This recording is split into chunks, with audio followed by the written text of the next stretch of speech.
Hello friend, आज की इस वीडियो में हम लोग शुरुआत करेंगे भूगोल एनसीईआरटी का क्लास 10 का अध्याय 1। तो चलिए शुरू करते हैं फर्स्ट क्वेश्चन से। फर्स्ट क्वेश्चन है, जैव और अजैव का वर्गीकरण किस आधार पर किया गया? आंसर डी, उत्पत्ति के आधार पर। इससे संबंधित व्याख्या भी देख लीजिएगा। उत्पत्ति के आधार पर जैव और अजैव में बांटा गया है। समापीयता के आधार पर नवीकरणीय और योग्य, नवीकरणीय योग और अनवीकरणीय योग। स्वामित्व के आधार पर व्यक्तिगत, सामुदायिक, राष्ट्रीय और अंतर्राष्ट्रीय। और चौथा है विकास स्तर के आधार पर संभावी, विकसित, भंडार और संचित कोष। नेक्स्ट क्वेश्चन, प्रथम रियो डी जेनेरियो पृथ्वी सम्मेलन किस वर्ष आयोजित किया गया था? Answer C, 1992। Next question, agenda 21 में 21 का क्या अर्थ है जो रियो डी जेनेरियो पृथ्वी सम्मेलन 1992 के दौरान अपनाए गए सतत विकास के उद्देश्य से एक घोषणा है? आंसर ए, 21वीं सदी। नेक्स्ट, एजेंडा 21 में विश्व नेताओं द्वारा हस्ताक्षरित घोषणा है जो ब्राज़ील के रियो डी जेनेरियो में हुई थी? आंसर बी, UNCED में। नेक्स्ट क्वेश्चन, चलिए इसकी व्याख्या भी देख लीजिए, इसका फुल फॉर्म देख लीजिए पहले। संयुक्त राष्ट्र पर्यावरण और विकास सम्मेलन UNCED के तत्वाधान में यह आयोजित किया गया था। नेक्स्ट है, भारत के किस राज्य में खनिजों और कोयले के प्रचुर भंडार हैं? Answer A, Jharkhand. इसकी व्याख्या देख लीजिए कुछ। झारखंड, मध्य प्रदेश और छत्तीसगढ़ आदि प्रांतों में खनिजों और कोयले के प्रचुर भंडार हैं। अरुणाचल प्रदेश में जल संसाधन प्रचुर मात्रा में पाए जाते हैं परंतु मूल विकास की कमी है। नेक्स्ट क्वेश्चन, निम्नलिखित कथनों पर विचार कीजिए। एक, राजस्थान में जल संसाधन प्रचुर मात्रा में पाए जाते हैं परंतु मूल विकास की कमी है। दूसरा, अरुणाचल प्रदेश में पवन और सौर ऊर्जा संसाधनों की बहुतायत है लेकिन जल संसाधनों की कमी है। कौन सा कथन सत्य है? आंसर डी, इनमें से कोई नहीं। दोनों कथन गलत है क्योंकि उल्टा लिखा गया है। देख लीजिए, व्याख्या में से दर्शाए गए हैं। अरुणाचल प्रदेश में जल संसाधन प्रचुर मात्रा में पाए जाते हैं परंतु मूल विकास की कमी है। और राजस्थान में पवन और सौर ऊर्जा संसाधन की बहुतायत है लेकिन जल संसाधनों की कमी है। ये सही है। नेक्स्ट, स्वाधीनता के बाद भारत में संसाधन नियोजन के उद्देश्य की पूर्ति किस पंचवर्षीय योजना में प्रयास किया गया? आंसर ए, प्रथम पंचवर्षीय योजना। नेक्स्ट, संसाधनों के संरक्षण पर अपनी चिंता इन शब्दों में व्यक्त की है कि हमारे पास हर व्यक्ति की आवश्यकता पूर्ति के लिए बहुत कुछ है लेकिन किसी की लालच की संतुष्टि के लिए नहीं। यह किसका वाक्य है? Answer D, Mahatma Gandhi. Next, a smile is beautiful किसके द्वारा लिखी गई पुस्तक है? Answer C, Sumit sir. व्याख्या देखिए इसकी। अंतर्राष्ट्रीय स्तर पर व्यवस्थित तरीके से संसाधन संरक्षण की वकालत 1968 में क्लब ऑफ रोम ने की। तत्पश्चात 1974 में सुमित सर ने अपनी पुस्तक स्मॉल इज ब्यूटीफुल में इस विषय पर गांधी जी के दर्शन की एक बार फिर से पुनरावृत्ति की और 1987 में ब्रुड्सलैंड आयोग रिपोर्ट द्वारा वैश्विक स्तर पर संसाधन संरक्षण में मूलाधार योगदान किया गया। नेक्स्ट क्वेश्चन देखिए, निम्नलिखित कथनों पर विचार कीजिए। एक, 1987 में ब्रुड्सलैंड आयोग रिपोर्ट द्वारा वैश्विक स्तर पर संसाधन संरक्षण में मूलाधार योगदान किया गया। दूसरा,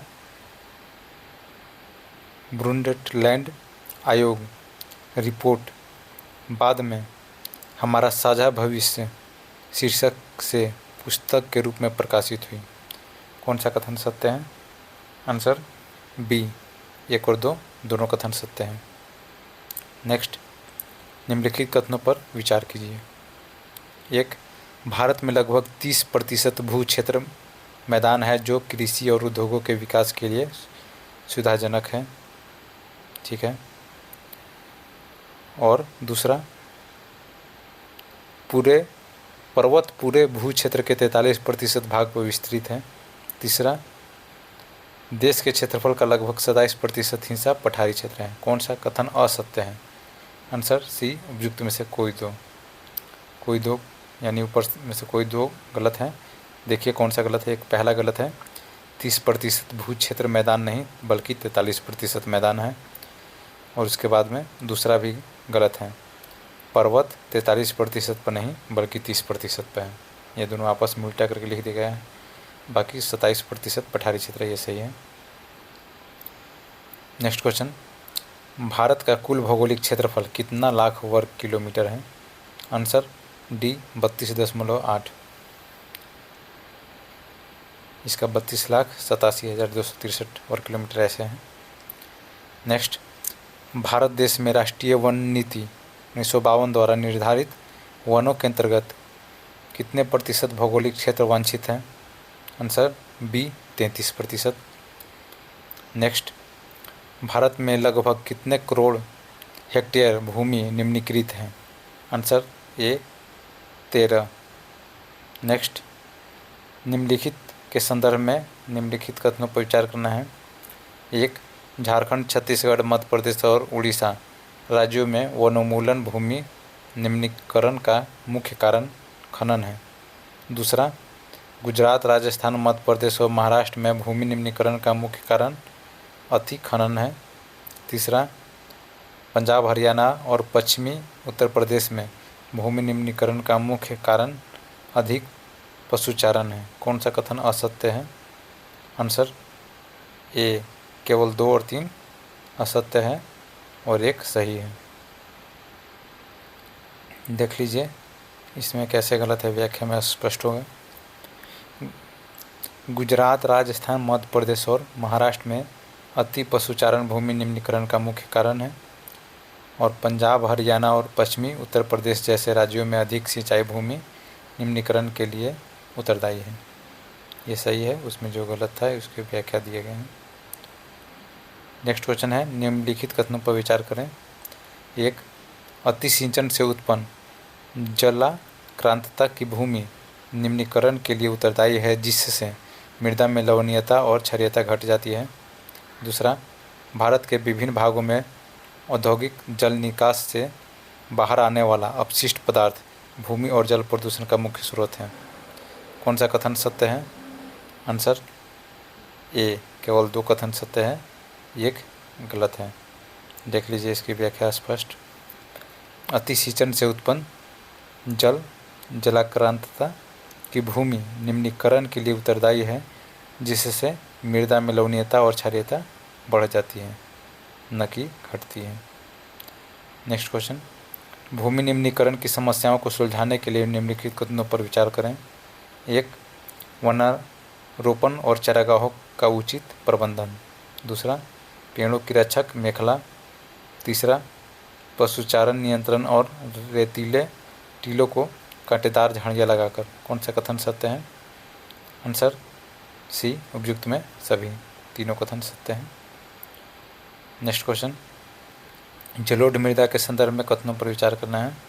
1. संपूर्ण उत्तरी मैदान जलोढ़ मृदा से बना है। दूसरा, यह मृदाएं हिमालय की 3 नदी तंत्रों सिंधु, गंगा और गोदावरी नदियों द्वारा लाए गए निक्षेपों से बनी हैं। तीसरा, पूर्वी तटीय मैदान विशेषकर महानदी, गोदावरी, कृष्णा और कावेरी नदियों के डेल्टा भी लेटराइट मृदा से बने हैं। कौन सा कथन असत्य है? आंसर 2 और 3 असत्य है और 1 सही है। कैसे असत्य है वो भी देख लीजिए। यह मृदाएं हिमालय की 3 महत्वपूर्ण नदी तंत्रों सिंधु, गंगा और ब्रह्मपुत्र नदियों द्वारा लाए गए निक्षेपों से बना है। उसमें गोदावरी दे दिए गए थे।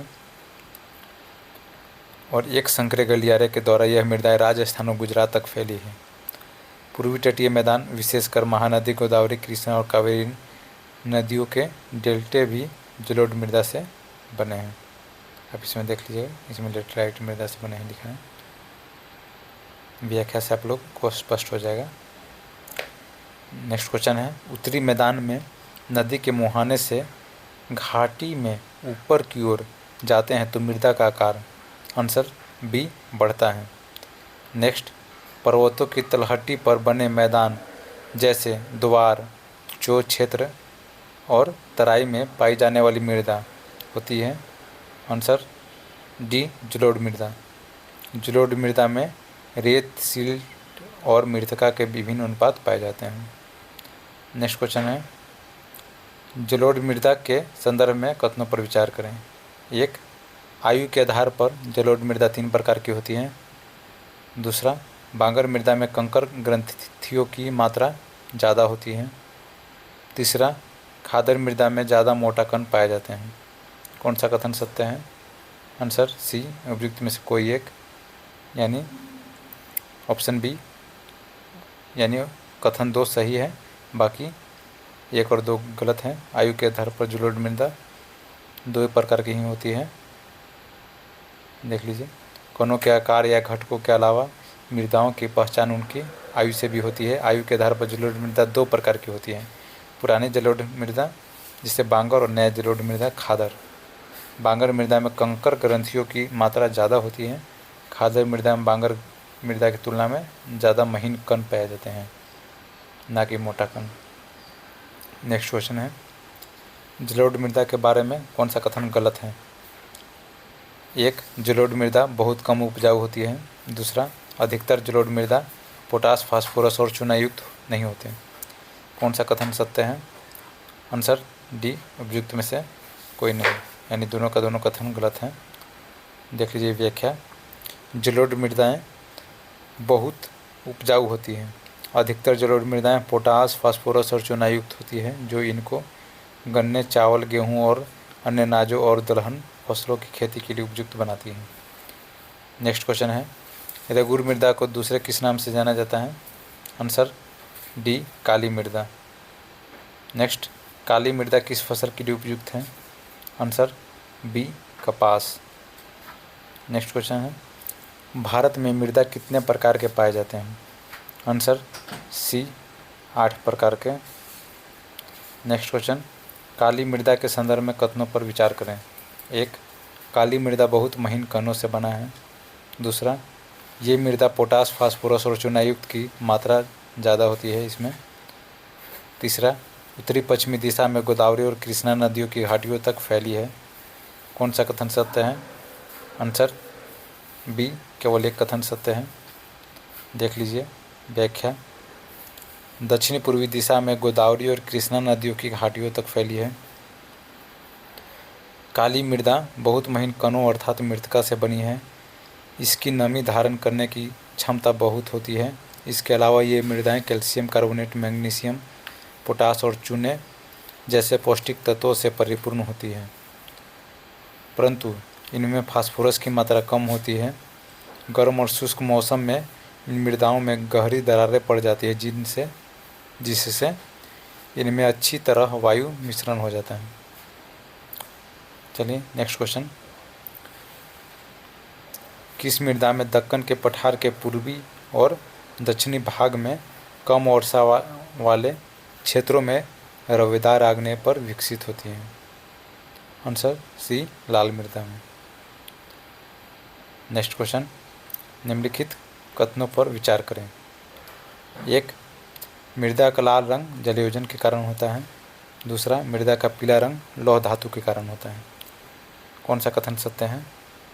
आंसर डी, उपयुक्त में से कोई नहीं, दोनों के दोनों कथन गलत हैं। व्याख्या में स्पष्ट करिए, लाल और पीली मृदाएं उड़ीसा, छत्तीसगढ़, मध्य गंगा मैदान के दक्षिणी छोर पर और पश्चिमी घाट में पहाड़ी पथ पर पाई जाती हैं। इन मृदाओं का लाल रंग रवेदार आग्नेय और रूपांतरित चट्टानों में लौह धातु के प्रसार के कारण होता है। और पीला रंग इनमें जलयोजन के कारण होता है। नेक्स्ट क्वेश्चन, निम्नलिखित कथनों पर विचार करें। एक, लेटराइट शब्द ग्रीक भाषा के शब्द लेटर से लिया गया है। दूसरा, लेटराइट मृदा का निर्माण उष्णकटिबंधीय जलवायु से हुआ है। कौन सा कथन सत्य है? आंसर सी, उपयुक्त में से सभी, यानी कि दोनों कथन सत्य हैं। थोड़ा व्याख्या देख लीजिए इसका। लेटराइट मृदा। लेटराइट शब्द ग्रीक भाषा के शब्द ग्रीक भाषा के शब्द लेटर से लिया गया है, जिसका अर्थ है ईंट। लेटराइट मृदा का निर्माण उष्णकटिबंधीय तथा उपोष्णकटिबंधीय जलवायु क्षेत्रों में आर्द्र तथा शुष्क ऋतुओं के एक के बाद एक आने के कारण होता है। नेक्स्ट क्वेश्चन, काजू की फसल के लिए कौन सी मृदा उपयुक्त है? आंसर सी, लेटराइट मृदा। नेक्स्ट, मरुस्थलीय मृदा के संदर्भ में कथनों पर विचार करना है। एक, मरुस्थलीय मृदा का रंग पीला होता है। दूसरा, मृदा में ह्यूमस और नमी की मात्रा कम होती है। तीसरा, मृदा के सतह के नीचे कैल्शियम की मटर घटती जाती है। कैल्शियम की मात्रा घटती जाती है। आंसर ए, केवल 1 और 3 सही है और दूसरा गलत है। इसकी व्याख्या देख लीजिए। मरुस्थलीय मृदाओं का रंग लाल और भूरा होता है और मृदा की सतह के नीचे कैल्शियम की मात्रा बढ़ती चली जाती है। ये ठीक है, असत्य कथन चुनना था इसमें, सॉरी। 1 और 3 गलत था और दूसरा सही था। नेक्स्ट क्वेश्चन, वन मृदा किस क्षेत्र में पाई जाती है? आंसर बी, पर्वतीय क्षेत्र। नेक्स्ट, मृदा के कटाव और उसके बहाव की प्रक्रिया को कहा जाता है। आंसर बी, अपरदन। नेक्स्ट, जो भूमि जोतने योग्य नहीं रहती है उसे कहा जाता है। आंसर ए, उत्खात भूमि। व्याख्या देखिए। बहता जल मृतका युक्त मृदाओं को काटते हुए गहरी वाहिकाएं बनाता है, जिन्हें अवनलिकाएं कहते हैं। ऐसा भूमि जोतने योग्य नहीं रहती है और इसे उत्खात भूमि कहते हैं। नेक्स्ट, खड़ भारत के किस नदी की घाटी में पाए जाते हैं? Answer D, Chambal. नेक्स्ट, इसकी व्याख्या कुछ देख लीजिए, महत्वपूर्ण है। पवन द्वारा मैदान अथवा ढालू क्षेत्र से मृदा को उड़ा ले जाने की प्रक्रिया को पवन अपरदन कहा जाता है। नेक्स्ट है, समोच्च जुताई किसे कहते हैं? आंसर सी, समोच्च रेखाओं के साथ ढलान वाली भूमि पर जुताई करना। इसकी व्याख्या देख लीजिए। ढाल वाली भूमि पर सोपान बनाए जा सकते हैं। सोपान कृषि अपरदन को नियंत्रित करती है। आज की वीडियो में ये पहला अध्याय समाप्त हुआ। वीडियो अच्छा लगा तो वीडियो को लाइक और चैनल को सब्सक्राइब कर दें। मिलेंगे भूगोल के अगले अध्याय में। धन्यवाद।